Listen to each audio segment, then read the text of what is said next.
Hi மக்களே, இப்போ தான் மண்டக்காட்டு கோயில் அம்மன் கோயில் போயிட்டு நல்லா சாமிலாம் கும்பிட்டுட்டு அங்கேருந்து ரோஸ் செடி பேக்கு ஃபுல்லும் தேன் மிட்டாய் வேறு காரச்சா பூந்தி எல்லாம் வாங்கிட்டுட்டேன். பார்த்தீங்களா 2 ரோஸ் செடி வேறு பூந்தொட்டியும் வாங்கிட்டுட்டேன். வாங்க ஏம்மா, அங்கே பாருங்க எங்கள் அம்மா பாருங்க நாடகம் பார்த்துட்டு இருக்காங்க. ஏம்மா பூந்தொட்டிலாம் வாங்கிட்டுட்டேன். பார்த்தீங்களா ரோஸ் செடி எங்கள் அம்மா எப்பவுமே ஆசைப்பட்டு கேட்டா.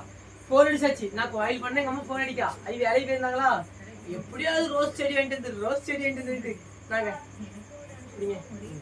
ரோஸ் செடி. அடுத்த ஒரு ரோஸ் செடி நல்லா இருக்கா? இல்ல நீங்க எங்க அம்மா சொல்றா இலை வந்து 5 இலைன்னா நல்லா இருக்குமா, 7 இலைன்னா வாங்காத அப்படின்னு. என்ன அர்த்தம் தெரியல எனக்கு. அதுக்கப்புறம் எங்க அப்பாவுக்கு பிடிச்சது நிறைய வாங்கிட்டு வந்திருக்கேன். கொஞ்சம் கிட்ட வாங்க.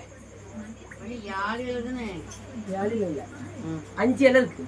என்ன ஒரு 1 2 3 4 5 6 எங்க இலை இருந்திருக்கு? இல்ல 1 2 3 4 5 6 தான் இருக்கு மக்களே. பாத்தீங்களா இதுல நிறைய சாத்திரம். என்னத்த சொல்ல வாங்க. எங்க அப்பாக்கு எங்க அப்பா சிரிக்காரு, என்னப்பா இப்படிலாம் சாத்திரம் போட்டிருக்காளுன்ட்டு.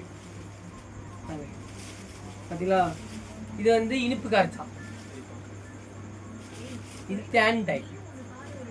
எங்க அப்பா கேட்டாருமா பூந்தி, நீங்க இப்படி ஆர்ச்சி பண்ணிட்டே இருங்க, பூந்திய பிடிக்கிட்டே இருப்பாருங்க. ஏண்டு பூந்திய பிடிங்காச்சு.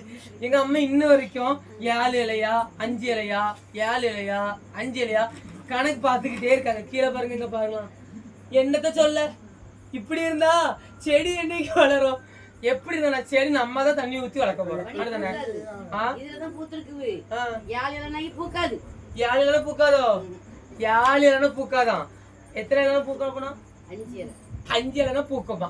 சரி மக்களே, நீங்களும் இந்த மாதிரி பூஞ்செடி வாங்கியிருக்கா மறக்காம கமெண்ட் பண்ணுங்க, லைக் பண்ணுங்க. மண்டக்காட்டு கோயில் அம்மன் கோயிலுக்கு யாரெல்லாம் வந்தீங்கன்னு சொல்லி மறக்காம கமெண்ட் பண்ணிட்டு போங்களேன். கமெண்ட் பண்ணிட்டு போங்க.